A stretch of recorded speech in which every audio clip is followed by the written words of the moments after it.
Assalomu alaykum, hurmatli talabalar. Bugun sizlar bilan injenerlik konstruksiyalari fanidan navbatdagi ma'ruzamizni boshlaymiz. Biz o'tgan darsda sizlar bilan temir beton konstruksiyalarini boshlagan edik. Bugun shuni davomi sifatida temir beton konstruksiyalarini tayyorlashda qo'llaniladigan beton va armaturalar mavzusini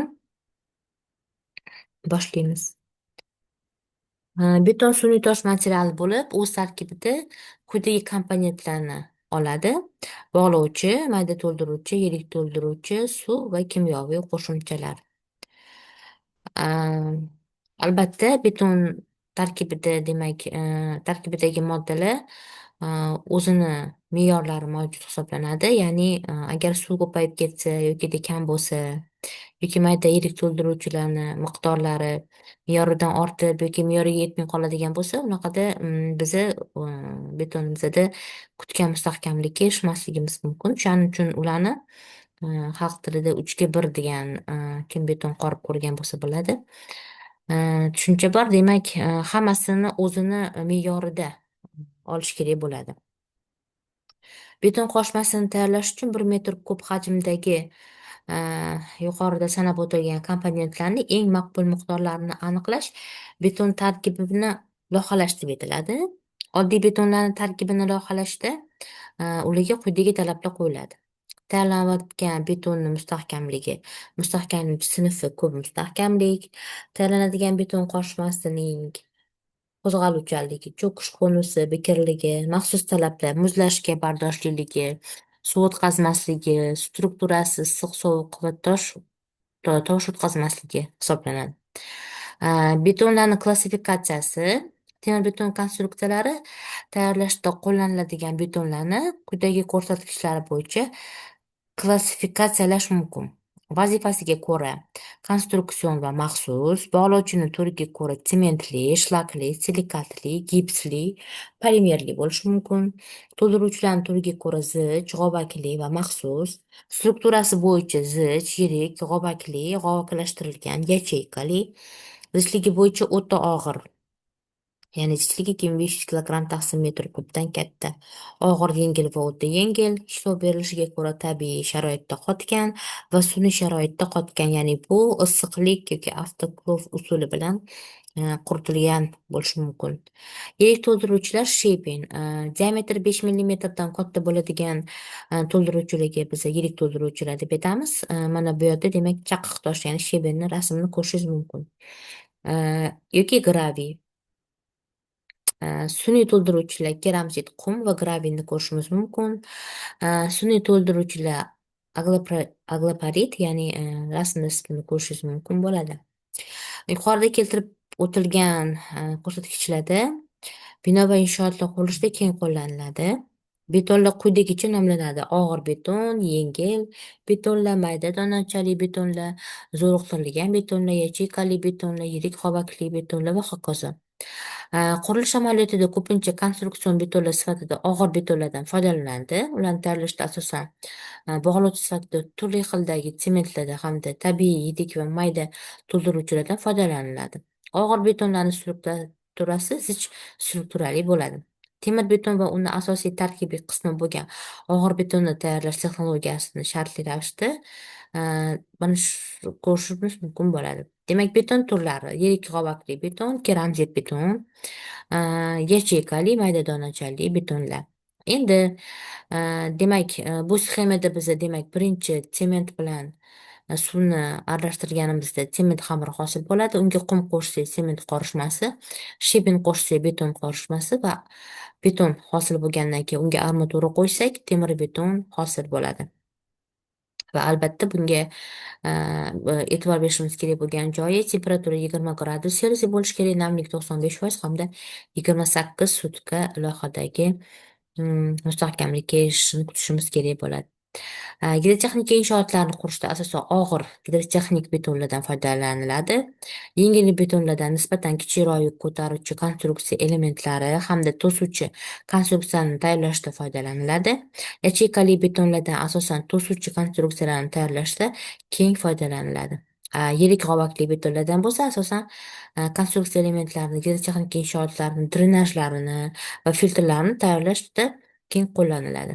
Mayda donachali betonlardan esa asosan yig'ma temir beton konstruksiya elementlarini orasidagi choqlarni to'ldirishda va armatsement konstruksiyalarini barpo qilishda qo'llaniladi.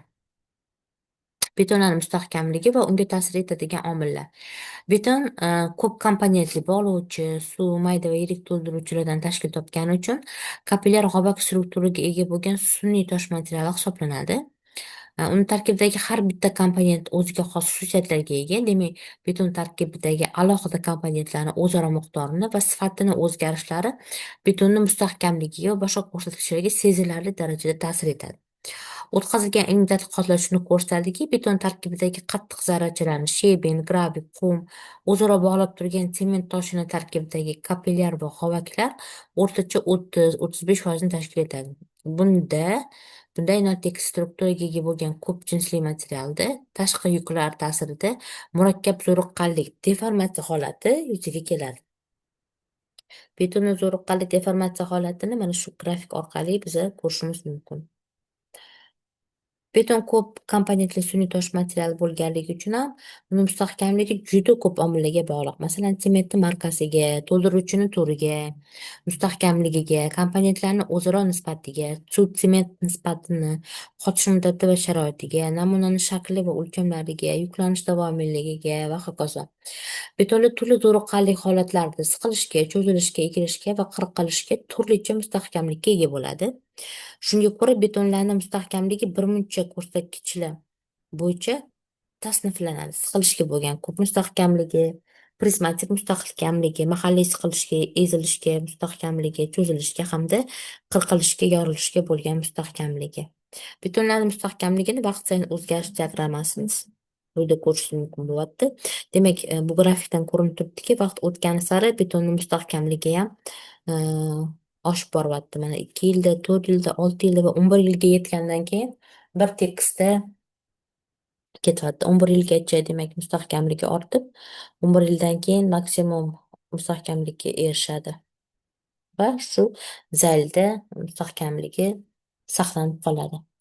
Betonlarning ko'p mustahkamligi ularning etalon mustahkamligi hisoblanadi. Beton qoshmasidan o'lchamlari 10 ga 10, 15 ga 15 yoki 20 ga 20 santimetr bo'lgan ko'p namunalarni tayyorlanadi va GOST talablari bo'yicha maxsus presslarda sinaladi. Ko'p namunalari o'rta qismidan ko'ndalang yo'nalish bo'yicha buziladi. Bunga sabab tayanch sirtlarda ishqalanish kuchlari yuzaga keladi. Agar tayanch sirtlarda mo'llanib beton namunalari sinalsa, ularning mustahkamligi 2 martagacha kamayib ketadi. Beton ko'p namunalarning mustahkamligini ularning o'lchamlariga bevosita bog'lab bo'ladi. Namuna o'lchami qancha kichik bo'lsa, uning mustahkamligi shuncha yuqori bo'ladi. Odatda o'lchamlari 15 ga 15 santimetr bo'lgan kub namunalari etalon namuna hisoblanadi va ularning mustahkamligi R deb qabul qilinsa, o'lchamlari 10 ga 10 bo'lgan namunalarning mustahkamligi 1,12 R va o'lchamlari 20 ga 20 santimetr bo'lgan kub namunalarning mustahkamligi esa 0,93 R ni tashkil etadi. Beton kub namunalarini siqilishga sinash quyidagicha kechadi. Betonlarning prizmatik mustahkamligi sifatida asosan o'lchamlari A bo'lgan, balandligi H bo'lgan prizma sifatida beton namunasini o'q bo'ylab siqilishga qarshiligi qabul qilingan H taqsimi katta bo'lsa 4 dan beton prizmani mustahkamlash o'zgarmaydi va uni qiymati quyidagicha aniqlanadi. Betonlarning ezilishga bo'lgan mustahkamligini siz quyidagi formula orqali aniqlashingiz mumkin bo'ladi. Qirqilishga bo'lganini esa pastdagi formula orqali aniqlashingiz mumkin bo'ladi. Betonlarning deformatsiyasi asosan 2 turga bo'linadi: yuklar ta'sirida va deformatsiya temperatura, namlik ta'sirida. Beton o'z tabiatiga ko'ra plastik xususiyatga ega bo'lgan sun'iy tosh materiali hisoblanadi. Betonda tashqi yuklar ta'sirida juda kichik zo'riqishlar hosil bo'lishi bilan unda dastlab elastik deformatsiyalar va asta-sekin plastik deformatsiyalar hosil bo'ladi. Beton prizmani qisqa muddatli yuk bilan bosqichma-bosqich yuklansa, agar betondagi deformatsiya 2 martada aniqlansa, yukni qo'yilishi bilan va yuk qo'yilgandan so'ng ma'lum muddatda diagramma pog'onasiman ko'rinishga ega bo'ladi. Shunday qilib, betonlarning yuk ta'siridagi to'liq deformatsiyani quyidagi formula orqali aniqlashimiz mumkin bo'ladi. Demak, bunda zo'riqish deformatsiya orasidagi bog'lanish va o'rtacha deformatsiyalarni quyidagi formula orqali aniqlashimiz mumkin bo'ladi. Betondagi noelastik deformatsiyalarni uzoq vaqt davomli yuklar ta'siriga vaqt sayin ortib borishi betonlarni oquvchanligi deyiladi. Betonlardagi oquvchanlik deformatsiyalari ulardagi elastik deformatsiyalardan qariyb 3-4 marta katta bo'ladi. Betonni qotish jarayonida unga ekzotermik reaksiyalar mavjud bo'lib, ma'lum darajada issiqlik ajralib chiqadi. Ushbu holat ayniqsa katta o'lchamli gidrotexnika inshootlarini qurishda yaqqol ko'zga tashlanadi. Chunki katta o'lchamli beton yoki temir beton konstruksiyalarini betonlashda dastlab ma'lum darajada issiqlik ajralib, beton ekzotermik qiziydi va so'ngra uni sovishi natijasida temperatura deformatsiyalari yuzaga keladi. Betonni oquvchalik deformatsiyasini quyidagi diagramma orqali ko'rishingiz mumkin bo'ladi.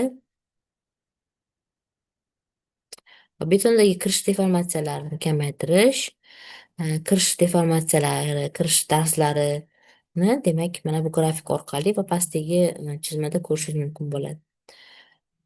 Betonlarning mustahkamlik sinflari va markalari. Betonlarning mustahkamlik sinflari va markalarida bularning sifat ko'rsatkichlarini baholaydigan nazorat qiymatlariga aytiladi. Beton va temir beton konstruksiyalarini loyihalashda asosan betonni talab etiladigan mustahkamlik sinfi va markalari asosiy talab ko'rsatkich sifatida qabul qilinadi. Konstruksiyaning xususiy va vazifasiga ko'ra betonning mustahkamlik sinfi va markalari quyidagicha belgilanadi. Betonni o'q bo'ylab siqilishdagi mustahkamlik sinfi kub mustahkamligi o'lchamlari 15-15 cm bo'lgan normal sharoitda 20 sutka saqlangan beton kub namunalari siqilishga sinashdagi vaqtinchalik qarshiligini ifodalaydi.